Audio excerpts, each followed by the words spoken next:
Kaya dali-dali ko chinek at yun siya na nakita ko pero luma yung picture, mukhang lumang account niya yung nakita ko kasi yung filter na gamit niya ay luma parang PZAP or Camera 360. Natatawa ako habang pinagmamasdan picture niya kahit luma ang ganda niya pero tignan kaya sinave ko sa album ko. Kinikilig ako kahit lumang picture niya yung nakita ko, naghanap pa ako pero di ko mahanap main account niya. Kinabukasan nag-online uli ako ng madaling araw at nakita ko siya playing kaya pinanood ko siya maglaro hanggang matapos. Nung natapos na niyaya ko siya kaso biglang nag-matchmake ang agad, di niya na binasa yung chat ko kaya pinanood ko uli siya tapos napansin ko na yung core ay yung core din kanina sa game tapos nag-emote pa siya while playing. Inisip ko na baka yan yung kuya niya kasi may nabanggit siya sa akin dati na malakas daw mag-core kuya niya. Pero habang pinapanood ko sila nakakaramdam ako ng selos. Kasi habang naglalaro sila may emote-emote pa ng Cecilion at Carmela. Samantalang kami pag naglalaro yung emote niya sa akin yung galit emote.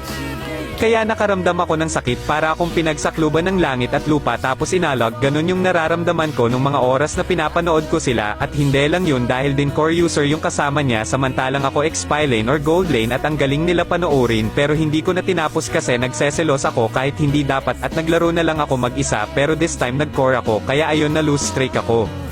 Pero hindi ako tumigil mag-core kahit halos isumpan ako ng mga kakampi ko sa game. Halos bumalik na ko sa GM at hindi ko na mabilang kung ilang beses ako natalo. Walang ibang tumatakbo sa isip ko kundi matuto mag-core. Umabot ng 2 weeks bago ko magami yung pag-core at sa 2 weeks na yun. Nagtatanong siya sa akin ba't hindi ko siya pinapansin. Sinabi ko na lang na nagpaparank down ako pero yung totoo ay lose streak talaga ako. Ayoko lang sabihin sa kanya na nag-aaral ako mag-core. Tapos nag-chat siya sa akin, laro tayo pagtapos mo mag-rank down kahit classic okay lang sa akin.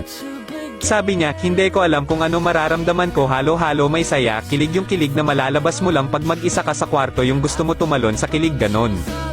Kaya in-invite ko na agad siya sa classic pero sabi niya wait lang tapos in-invite niya yung core user na kasama niya lagi. Hindi ko masabing ayokong may kasamang iba pero hinayaan ko na lang, nahihiya din kasi ako baka kasi yun yung kuya niya. Hindi ko rin kasi tinatanong tapos nag-start na yung game. Yung nag-core yung kasama niya at nagsidalay na lang ako tapos si May nag-support Angela.